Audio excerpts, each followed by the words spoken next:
بسم الله الرحمن الرحيم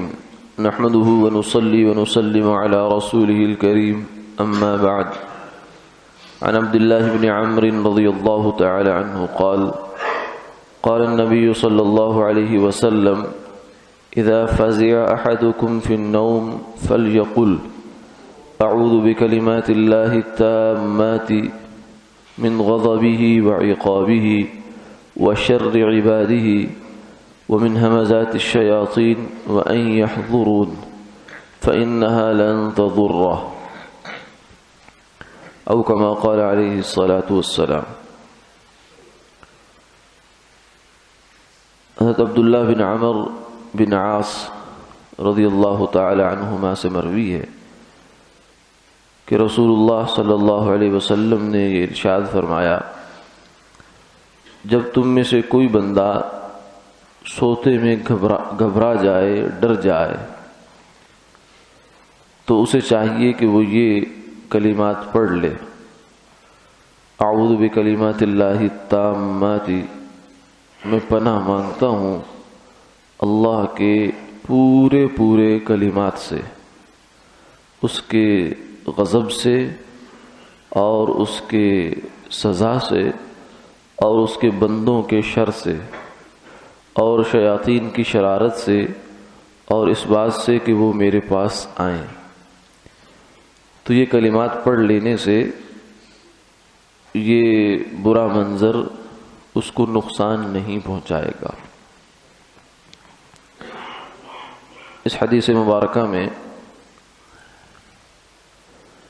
نیند کے دوران کوئی ایسی ویسا خواب دیکھے انسان جس سے اسے گھبراہٹ ہو، اس کا علاج بتایا گیا۔ قربان جائیں سرکار دو عالم صلی اللہ علیہ وسلم پر کہ آپ نے نہ صرف یہ کہ امت کو بیداری کے احکامات عطا فرمائے کہ جاگتے میں یہ کرنا ہے، یہ نہیں کرنا، بلکہ نیند میں بھی انسان کے ساتھ جو اس طرح کی انہونی ہو جاتی ہے اس کا بھی علاج بتایا، تاکہ مسلمان آدمی، میرا امتی پریشان نہ ہو اور اسے شیطان یا اس طرح کی جو چیزیں ہیں وہ تنگ نہ کریں۔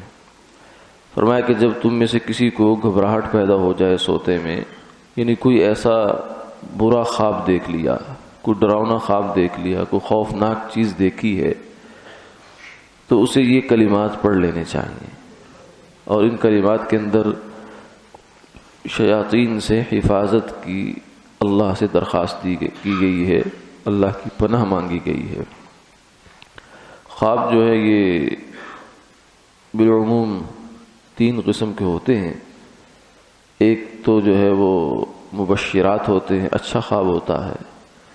جس کا مطلب بھی ہوتا ہے اور اچھا مطلب ہوتا ہے،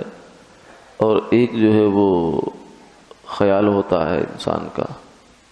اور ایک خواب جو ہے وہ شیطان کی جانب سے ہوتا ہے جو وہ بندے کو پریشان کرنے کے لیے دکھاتا ہے۔ ایک صاحب آپ صلی اللہ علیہ وسلم کی خدمت میں حاضر ہوئے